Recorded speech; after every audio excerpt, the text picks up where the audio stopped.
ये हमारा मिलके बन के तैयार हो गया। देखिए किस तरीके से बना है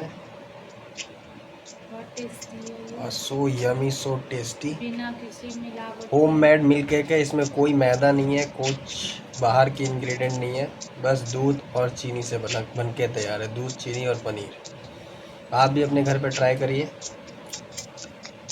मिलते हैं फिर अगले वीडियो में। आपको ये वीडियो अच्छी लगी हो तो लाइक और कमेंट जरूर करना। Thank you so much.